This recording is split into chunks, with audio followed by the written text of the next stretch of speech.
again. Awesome friend from very long time. Good to Yes, see you. how are you, man? Good, thank you for joining me. Thanks for having me, man. Excited to have you. Look at this. All right, I didn't bring any food because I've been running all over town talking to people. So we'll talk about this because he's been running all over town. I'll let you do that while I talk. Take care of So this. we've been talking about this because the KG Kitchen Bar is brand new. It's a location that existed over on the east side of Hope Street. Correct. And I had the ability to go there the other day and hang out for a little bit with the chef.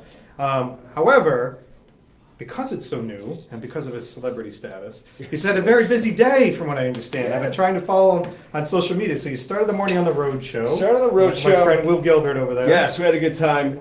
Will and I were talking about combs and stuff. Combs? Something he has. He doesn't need a comb. Something he hasn't used in a while, man. So I didn't get a chance to get to the restaurant and cook something up, but I did bring a great wine. I'm never going to complain about somebody bringing me a great wine, as Tony and Kate and Molly have heard now. So we've got you set up with an Uber too after this, so you're going to be all set there. Oh my God! So, I got a long night. I got 3 events tonight. Oh, just a splash. Just a splash. No, don't worry. The Uber's good all night. So, cheers. Cheers Thank you to for joining me. Thanks for having me. Appreciate So it. before we even get to the locally sourced stuff, you've got an amazing history, and I've known you going back to Whitehorse Tavern that you were at. Yeah. Then we had the Riverwalk Cafe. Riverwalk that for a was little when bit. We worked a lot on that together. Yep. A lot of tourism initiatives we did on that. But you had your own reality thing with Rocco. Yeah, I did. It was one of those little things where someone said, "Hey, you want to do this TV show thing?" And so I said, all right, we'll give it a shot. And he ended up in New York City, spent a few days, do some filming, and over the course of 4 or 5 days of shooting, they gave me a big check after I won. So nothing wrong with that. Cool. A big check after you won. It was good. So it was fun. It was kind of humbling, being in the big city, working with some great chefs. And he's a little crazy, Rocco. Yeah, he was. I mean, he's a busy guy. He had a lot going on. He had a lot of attendance. Yeah. You know what I mean? Making sure everything was perfect. But it's nice when you be a chef and you get a lot of attendance, right? Yes, yes. I haven't. I don't meet too many of those. But it was good. It was nice to meet him. I worked in New York City when I was younger. He had a restaurant in New York City that I used to go to. So I was kind of admired what he was doing. Anyways, he was pretty solid. He was a young guy too. I mean, I think he's younger than me. And got a 3-star rating from the New York Times. So. Guy can definitely cook, so to fast forward a few years later, to be on his show was kind of cool, and then we had some common friends and stuff, and so it was good. So that's a locally sourced thing. A local guy from Rhode Island gets to be on another reality thing. That's good. It's good for us. It's good for awesome. you. Yeah, it's good for business. So I have to say, this wine is absolutely amazing. This is great. This is tell me about this. I just got this wine, man, from one of my Tony. Can you see that? Because it's good wine. One of my wine dudes came by and said, "Hey, Kev, you got to try this." It just came into the state. It's from Childs Valley, like in the southeast of Howell Mountain, up in the northeast part of Napa. So really good pedigree area for wines, volcanic, but just great growing. So this is a great cab. Thank you. Very sustainable winery. It's all terraced. So as the grapes are growing, they have all their caves underneath, and they have this gravity-fed tanks, and they just keep going deeper and deeper in the mountains, the closer it is to production. So a great story. Check them out. Wine is good. In general, decent price. I mean, you probably get this for like $90 in a restaurant. You know what I mean? So I'm sorry, that's good for me. Solid wine. So now going to locally sourced. So this has been something that has been a passion of yours for a long time. In all the various capacities that you've been in. And now, I want to, before we even get to the locally sourced, what you're doing on the menu, let's talk about KG Kitchen Bar, because it's brand new. Sure, it's brand new to the public. So. We've been in there like 2 months. My partner and I were looking for a restaurant. We've been looking for a little while. Got to the point in my career I just wanted to start doing things my way. Right. So nothing wrong with that. So we started looking for a couple places. A few things fell through. Then we stumbled upon the Hope Street property in last August. It takes a while to put these businesses together. So when we signed the paperwork, we moved in there in January. I kind of it was an existing restaurant with a great clientele and an awesome part of town. Tremendous location. Awesome location. That neighborhood is was really cool. When the first time I stepped into it, I was like, this is the kind of feel I'm looking for. Right. I don't want this big, huge destination restaurant. I just want to have a cool little neighborhood spot where people can come in, get really good, affordable food. They can call it their own. So when strangers come in, they can have a feel a little territorial. Right. Say, hey, that's my booth. Yeah. But the local guests have been great. They're very forthcoming. Tell me what needs to be just done. what I see on social media, you've had incredible support just in a couple months. Yeah, I'm ecstatic how things are going. So we're doing some media pushes now, just a new menu in there. So spring's coming, talking about local products and stuff like that. So So tell us. I know that when I stopped in to see you, that one of the things that came out, somebody was there, was the calamari. Yes. It was a locally sourced. Yeah. recipe, So right? I mean, I'm in love with calamari. So.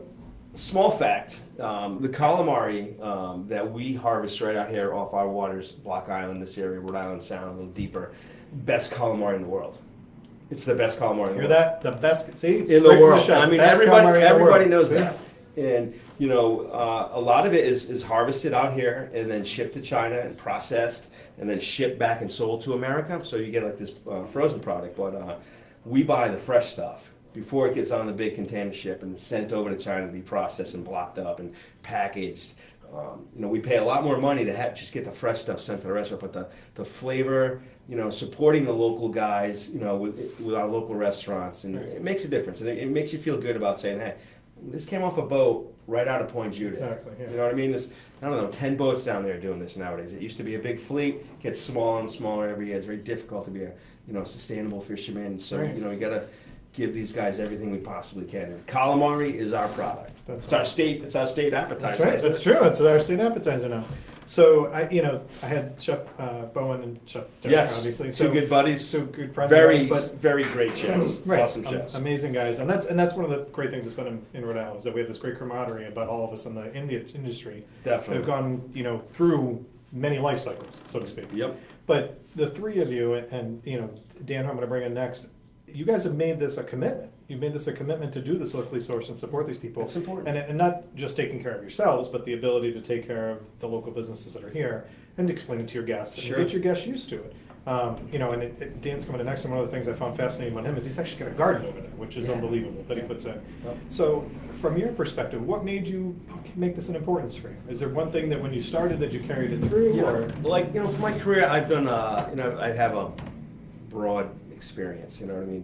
Different big corporations, small independents, local restaurant groups. So I first started kind of really honing in on the local thing was right around the time the financial collapse was happening, probably like 2007, 2008. I felt it because I was working for a big brand, a national brand, and a lot of the business was generated through corporate events and dining and expense accounts and stuff like that. And that stuff kind of started drying up right off the bat. So this big brand I was working for started feeling that right off the bat, like 30% of their sales were just kind of vanishing. And this was happening nationally. So I started looking at all my friends that own restaurants, and it's even more difficult for these guys who were just every day getting up, going to work, Right. cooking food, just trying to make it happen. And I think what happened was the community we all just kind of hunkered down and said, we need to take care of ourselves right now. yeah, And absolutely. we got away from these big brands and stuff, and all these little, Derek's been great about it, Bo, all these guys, this unbelievable, Joey Hafner back in the day, these guys Yeah. were solid chefs that went out there, supported the local farms so they wouldn't go out of business if someone comes in and puts some condos in their farmland. So, now we still have the ability to go out and get great produce, great seafood. Yeah. There's great artisans out there making honey on the Quinnipiac Island, cheeses and eggs and even, cheese yeah. and Yeah. everything, dairy. So, we're lucky. Rhode Island has a history of, it's a coastal plain right here. Agriculture wise, it's like Pat Beck from New England, grass fed. I mean, he's got cows, eating grass in Westerly that we used to purchase annually, and then fabricate and butcher. It was unbelievable. So one of my biggest hopes out of this segment today was the fact that there are a lot of people that are familiar with it. But for all those people that aren't familiar with it, you just brought up another thing. I wouldn't have known that that's out there and that they're eating that. I mean, I know Blackbird Farms, I know different ones there, but the education perspective and the importance of sourcing locally is still getting discovered. It's still coming on more and more and more. Definitely. And I think the perspective for the growth is immense. Well, the traction is kicking in. It's been kicking in. We want to source locally as a chef. And as for diners out there, you're not going to. We live in New England. It's cold 6 or 7 or 8 or 9 months of the year up here. Tell me So about the it. growing conditions aren't optimal to get unbelievable produce or stuff like that. But the things that we can get during our season, we take full advantage of it. Last night, I was down in Newport doing an event, and I was talking to one of my farmers out there, Will from Rose Hill Heirlooms. He was telling me, he's like, Kev, I have 98 types of heirloom vegetables that I'm planting. 98. 98. So this is like from shards to arugulas, tomatoes, cucumber. I mean, the guy's, he's crazy and passionate about what he does, and he'll drive all over the state and drop stuff off in Newport Creamy buckets and be like, I'll catch up with you later. But he'll come in on a Saturday night though at like 8 o'clock when you're getting crushed. Right. He's like, where do you want the tomatoes? I was Right. like, well, I wanted them 4 hours ago. But you know, I'll take them because they are great. Right. So you know, there's farmers like that, and then other things that I've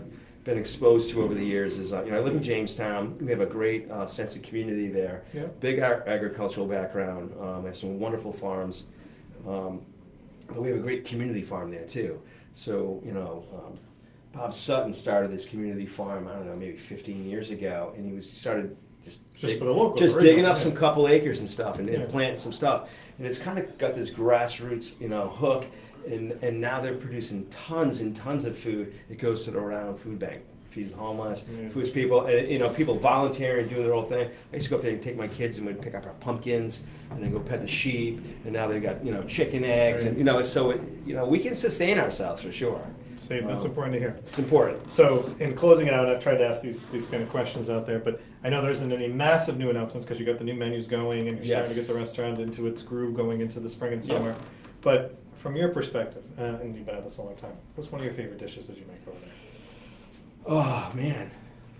I know. See, it's when I put. I It's love tough. putting. I love All putting you in chefs that like spot. food. I know. Like, well, what don't you want to run out of? You know what I mean? I actually love fresh pasta. I spent some years back in the day with Phyllis Bedard at Simpatico. Yeah. And I kind of got a love for cooking Italian food. So I love making fresh pasta. I love making bolognese. I think it's one of my signature dishes. I can sell bolognese on the hottest day in August, and people will still come. I'll and eat say, it on the hottest say, day in That's the August. greatest Love thing that. I've had. So I do enjoy that. We're making some cool little pizzas up there too. My place started out as a pizza joint 20 years ago. The guy I bought it off of was a pizza dude, and then for whatever reasons he wanted to be a restaurateur, and he said, I want to be a pizza guy. Kevin, So I'm extremely excited that you opened this restaurant. You're in a great location. We You're are. a great friend for a long time, so I seriously appreciate you joining me today. Thank you Cheers, so much, brother. brother. Thanks for having me, man. My pleasure. So go check out KG Kitchen Bar. You got to get up to the east side, go on Home Street, go see my buddy Kevin. We're there. Thank Thanks you a very lot. much. Good to see you. Awesome, brother. Be good. You too. Appreciate it. Trouble. So we got one last guest here. Drink that up. Oh, Let the ladies don't drink worry, that. I'll share. I